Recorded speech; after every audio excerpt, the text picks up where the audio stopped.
আমাদের ইন্ডিয়ান পেরেন্টসদের একটা popular dialogue আছে, আমার ছেলেটা তো বিয়ের পর একেবারে বউয়ের গোলাম হয়ে গেছে, খালি বউয়ের কথা শুনে চলে।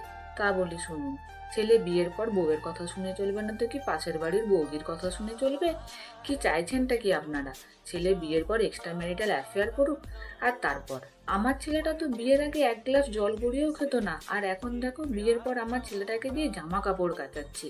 আর এদিকে বিয়ের আগে মা যখন অসুস্থ হতো তখন ছেলে দিন রাত এক করে মায়ের মাথা গোড়ায় বসে মায়ের সেবা শুশ্রূষা করতো। তখন বলতো আমার ছেলেটা খুব ভালো ছেলে, আমার ছেলের মতো ছেলে হয়ই না। আর বিয়ের পর বউ অসুস্থ হলে ছেলে যখন বউয়ের একটু সেবা শুশ্রূষা করে তখন ছেলে হয়ে যায় বউয়ের গোলাম।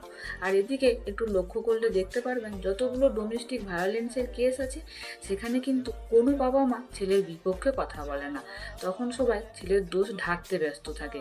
এদের সমস্যাটা ঠিক তখনই শুরু হয় যখন ছেলে বউকে একটু ভালোবাসে, বউকে একটু মর্যাদা দেয়। তখন বলে আমার ছেলেটা তো আমার থেকে একেবারে দূরে চলে গেছে। তা বলে দূরে যাবে না তো কি? আপনি তো দূরে যাবার জন্যই বিয়ে দিয়েছিলেন, কি আশা করেছিলেন ছেলে বিয়ের পর মা বউকে নিয়ে একটা রুমে একসাথে কোলিভিং করবে? আর এদিকে আপনি যে পরের বাড়ির মেয়েটাকে তার বাবা মার থেকে দূরে নিয়ে আসলেন তার বেলা। আর এরাই আবার অন্যদিকে নিজের মেয়েকে শেখায় অত অ্যাডজাস্টমেন্ট অত স্যাক্রিফাইস করতে হবে না, তুমি তোমার মতন থাকো। আর অন্যদিকে আশা রাখে পরের বাড়ির মেয়েটা তার বাড়িতে এসে তার কথা মতো চলবে। তা বলি আপনার ছেলে মেয়েগুলো আপনার ছেলে মেয়ে, আর আপনার বাড়ির বউটা খালি পরের বাড়িরই মেয়ে, তাই তো? বাবা বাবা, আপনাদের সমস্যাটা ঠিক কি বলুন তো? ছেলে বিয়ের পর বদলে গেছে নাকি আপনারা নিজেদের মানসিকতাটা বদলাতে পারছেন না?